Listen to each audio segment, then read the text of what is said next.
Welcome to part 3 of the video, and I kind of skipped ahead of here a bit. I don't want to bore people with my soldering, but I basically soldered on all the capacitors, transistors, resistors.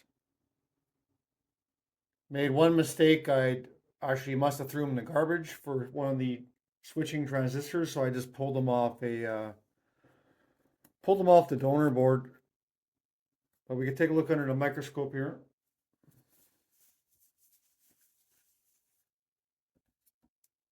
And basically that's my soldering job. A little bit of glare here, but soldered them all on and make sure they're not mixed up for sure, of course. And I did check over every resistor because if you do forget one, you might not get this board to work.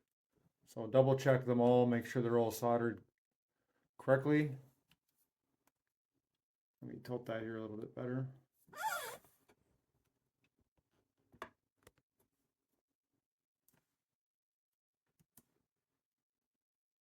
And the next thing I'm going to do is I'm going to unsolder some components on the donor board, some of the chips, the connector, and I did buy some of this chipquick. Sorry about that. This one apparently melts at 95 degrees Celsius. So I do have low melt solder at 138.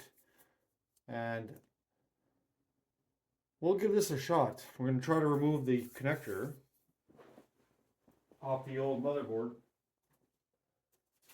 I did get these from AliExpress though. And they don't really fit. The pins are kind of narrow. And maybe the height might be different, but if I build a second board, I will try one of these because they're brand new. If you bend the pins out, they will go in the board. And it is the same connector, so I'm not really sure what that was from. Because on the AliExpress listing, it does say Super Nintendo. And there was 2 different styles. I did buy 4 Super Nintendos from Japan. And I took 2 apart. I will show a little clip. One was extremely dirty. So I actually took both of these and I washed them with soapy water. And then cleaned it with RO water and some ISO. And then they worked. They did not work when I first got them. So it might have been just a bad dirty connector. But I'm going to use this particular model because from what I read from the documentation, these chips for the CPU and PPU are the most reliable. So what we're going to try to do is get that connector off. So I'm a big proponent of the low melt solder. I've seen a lot of people use it online and it does definitely work. So I'm going to try to do a little film of this. So I'm not going to really show first. I'm just going to solder the chip quick on it first, and then we'll use some hot air and we'll see if we can pull it off without damaging it.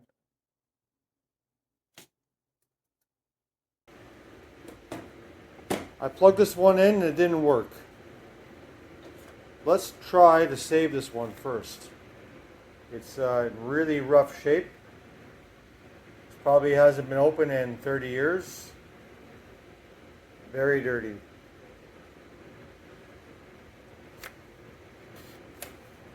All cleaned off. Looks like I was successful in not melting it. My first time using that really low melt solder with a stick. And it'd be much easier using on small connectors, of course, like HDMI ports and USB Type-C ports. So this one is a bit of a challenge. Let's see, I got one little burn mark there from my soldering gun though. But that'll be okay. Just make sure all your pins are not busted or bent so this one will be put to the side for now. And now we're going to move on to the main board and start pulling off some of these chips. And I think I'm going to use the low melt solder again. And I'll try doing one.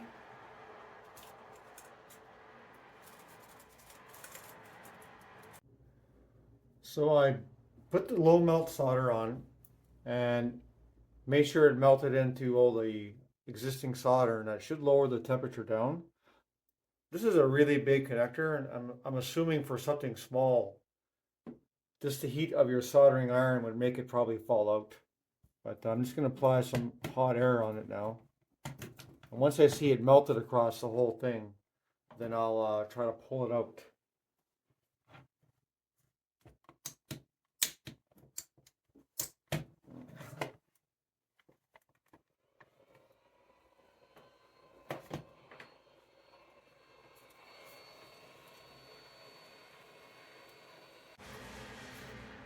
Don't mind the noise, I got the window open. But for the rest of the board, I'm using 138 degrees Celsius low melt solder paste. It's just a little bit easier for me to work with. And I think for these chips, that'll be totally fine. And I'm going to save the chipquick for other more important jobs.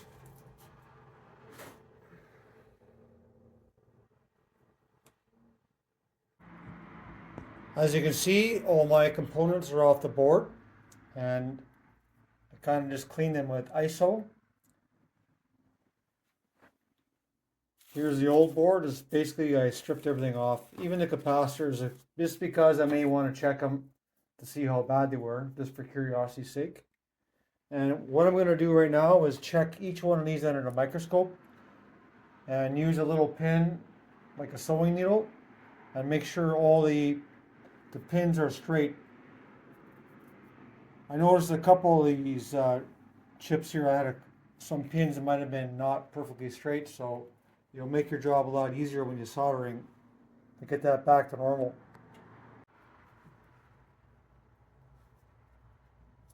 So here's an inspection of the pins. I'm just going to go over this with a little needle, and if I see any ones that are bent or crooked, I'm just going to make a slight adjustment.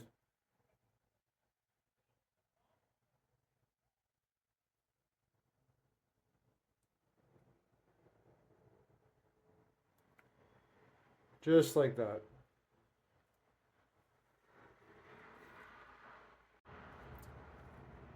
Once you got the pins all nice and straight, then I'm going to kind of line them all up, make sure they all fit.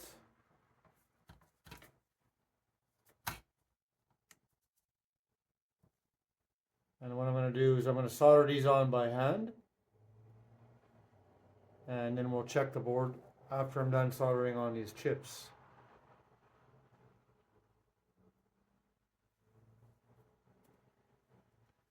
It does help having another board with you just so you don't get mixed up. Because I'm actually not really sure which RAM chips go where at the moment. I got these ones right here and those ones, because two of them go on the sound module. So let me solder these on. It's pretty straightforward. I'm just gonna basically solder on one pin, get it straight, and just flow solder along all the pins. You could definitely use solder paste and a hot air gun also, but for this one I'm going to use just a soldering iron. Well, I made some progress. I soldered on most of the chips. Just going to figure out which RAM chip goes where. And I'm not going to put this connector on that because I'll never probably use that. And I ended up breaking the multiport, so if you be careful, because these little tiny pins actually broke out when I desoldered it, so I'll have to make a fix on that. I have an extra one, but might look at ordering new ones in the future. All I got left after that is the surface mount capacitors and a couple, I think they're inductors or transistors, the crystal, and a few other things, and we'll continue on another day. All this work here has taken me about 6 hours right now. Just wanted to show too, if you do break one of these little connectors, like here's one I have that's busted. These actually pull out, and you could put them in another one over here. So save these just in case they do break. But I did see these on AliExpress. You can see how the pins slide in here. But I seen them, like I said, you can buy them brand new for like $5, $6. I'm going to use the RF modulator, even though it looks pretty ugly and beat up. But on my second build, I'll probably just go without it. This build will be basically a total reproduction. So I'm not going to show that getting soldered in, but I'll put that all together. So another day, we're going to continue on with this build. And I do have extra RAM chips, some brand new ones, but I'm going to reuse these old ones. I did forget that two of the SRAM chips are on the sound module on this revision, and other motherboards will have 4 of them on the board. So let's solder this on right now. So I'm just going to tin up one corner, get the chip in there.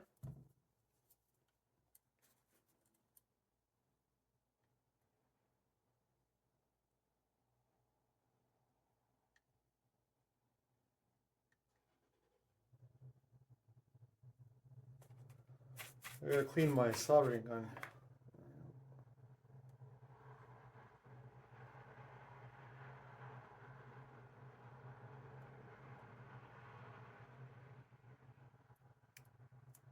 And just double check to make sure all your pins are lined up. If they are, then just put another dab.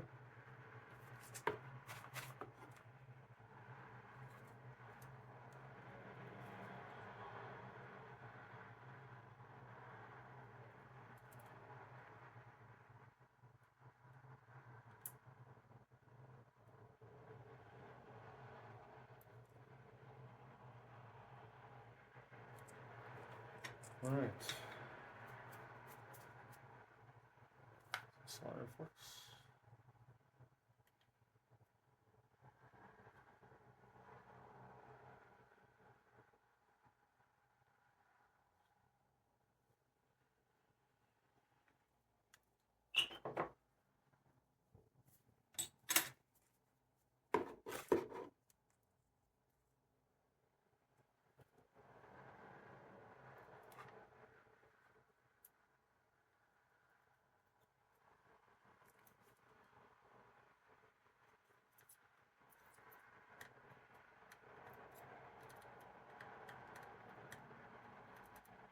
Lots of glare. I don't have the anti-glare light on at the moment, but let's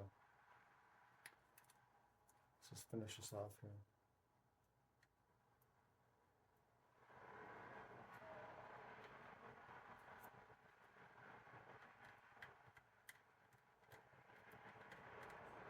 So when you get your solder kind of sticking like this, then it's time for some more flux. Let me just turn on the light here a bit.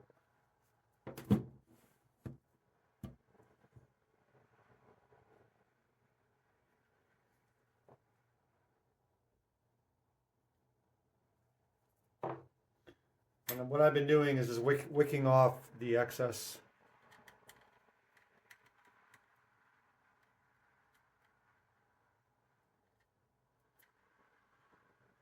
Kind of like that.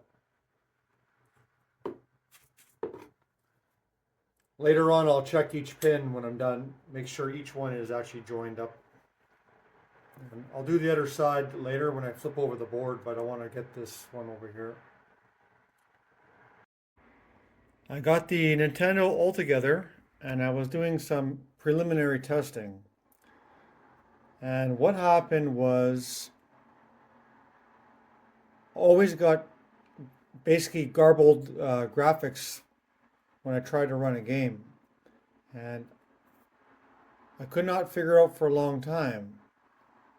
Usually it's the cartridge slot, and I did pull it out again.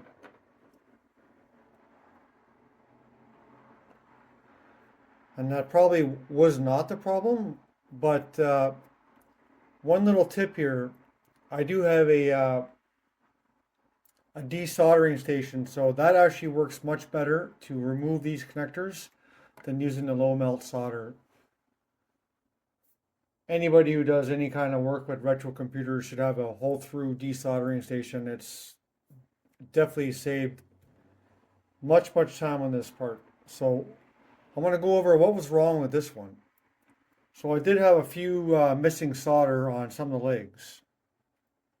And the next thing I did change was this SRAM. So the RAM that was on there was causing issues, so I used that one here. I'll show on the screen here.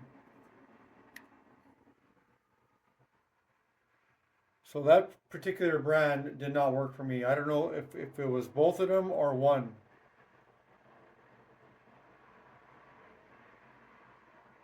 I want to show the Nintendo working, so I'm just going to take this and hook it up to the TV, and let's do some diagnostic testing. And it will need a good cleaning. There's flux everywhere. So I'm going to do a little bit of testing. I got to find one of those burn-in game ROMs. There was something on this cheap EverDrive clone I got from AliExpress, but that it plays something totally different. But that's it, and it seems to work. Like I said, I did break that connector a bit, and if I wiggle it around, it kind of garbles the screen sometimes a bit, so I'm gonna have to order one of those. I got one more board to do, and that's for the joystick port connector, and that's a pretty simple one, very straightforward. I could probably do that one in my spare time, but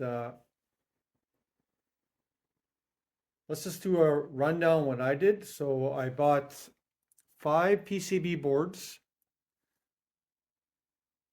and that was probably maybe about 50 Canadian dollars. And then I ordered 4 Japanese Super Nintendos, and you can see they're all around in my junk pile here. And that cost me about $20 Canadian to buy them on auction, and another $120 to ship.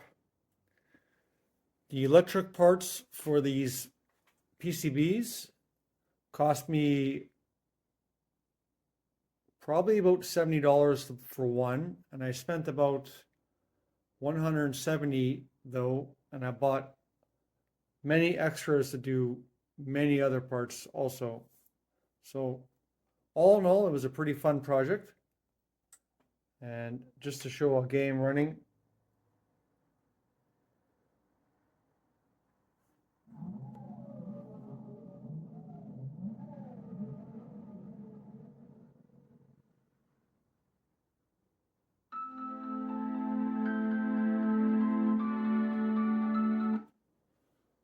so it does work, like I said, and hopefully you got something out of this video. It is more of an advanced project, and you will basically need soldering guns, hot air stuff. To do it by hand without a microscope is kind of tedious, but it is technically possible, but not for me personally. Otherwise, thanks for watching.